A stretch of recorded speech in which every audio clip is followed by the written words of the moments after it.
తెలంగాణలో కాంగ్రెస్ ప్రభుత్వం మరోసారి ప్రజాపాలన కార్యక్రమం చేపట్టనుంది. సెప్టెంబర్ 17 నుంచి 10 రోజుల ప్రజాపాలన కార్యక్రమం నిర్వహించనుంది. రేషన్ కార్డు, హెల్త్ కార్డుల కోసం వివరాలు సేకరించనుంది.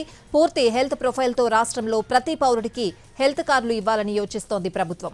ఇందుకు సంబంధించి క్షేత్రస్థాయిలో అధికారులను సన్నద్ధం చేయాలని సీఎం రేవంత్ రెడ్డి ఆదేశించారు. పూర్తి అప్డేట్స్ అడిగి తెలుసుకుందాం. మా ప్రతినిధి సుధీర్ ఫోన్ లైన్ లో ఉన్నారు. సుధీర్, తెలంగాణ ప్రభుత్వం కీలక నిర్ణయం తీసుకుంది. కాసేపు క్రితమే ముఖ్యమంత్రి రేవంత్ రెడ్డి సెక్రటేరియట్ లో కీలక సమావేశాన్ని అయితే ఏర్పాటు చేశారు.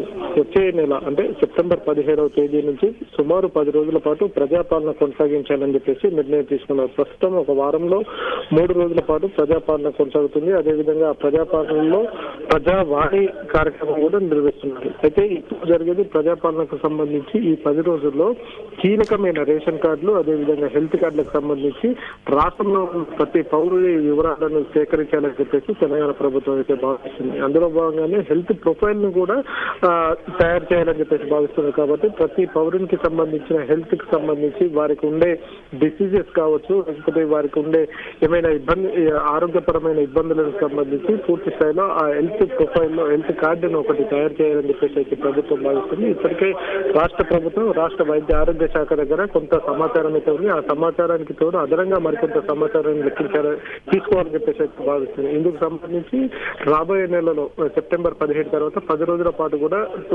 వరుసగా 10 రోజులు ఈ కార్యక్రమం నిర్వహిస్తారు. ఆయా ఎంపిక చేసిన హాస్పిటల్స్ కావచ్చు, లేకపోతే ఏవైతే డయాగ్నోస్టిక్ సెంటర్స్ ఉంటాయో, ఇప్పటికీ తెలంగాణ వైద్య ఆరోగ్య శాఖ ఆధ్వర్యంలో డయాగ్నోస్టిక్ సెంటర్స్ కొన్ని కొనసాగుతున్నాయి. అది రాష్ట్ర వ్యాప్తంగా డయాగ్నోస్టిక్ సెంటర్ తో పాటు మరికొన్ని డయాగ్నోస్టిక్ సెంటర్లను ఏర్పాటు చేసి ఆ డయాగ్నోస్టిక్ సెంటర్ దగ్గర ప్రతి పౌరుడు అంటే అందుబాటులో ఉన్న ప్రతి పౌరుడు కూడా తన హెల్త్ చెకప్ చేయించుకునే విధంగా కూడా ఏర్పాట్లు చేస్తున్నట్టు కూడా తెలుస్తారు. ఇందుకు సంబంధించి ముఖ్యమంత్రి రేవంత్ రెడ్డి, అదేవిధంగా వైద్య ఆరోగ్య శాఖ మంత్రి దామోదర్ రాజనరసింహతో పాటు ఉన్నతాధికారులు, వైద్య ఆరోగ్య శాఖ ఉన్నతాధికారులందరూ కూడా ఇప్పటికే ముఖ్యమంత్రి రేవంత్ రెడ్డితో సమీక్ష సమావేశంలో పాల్గొన్నారు.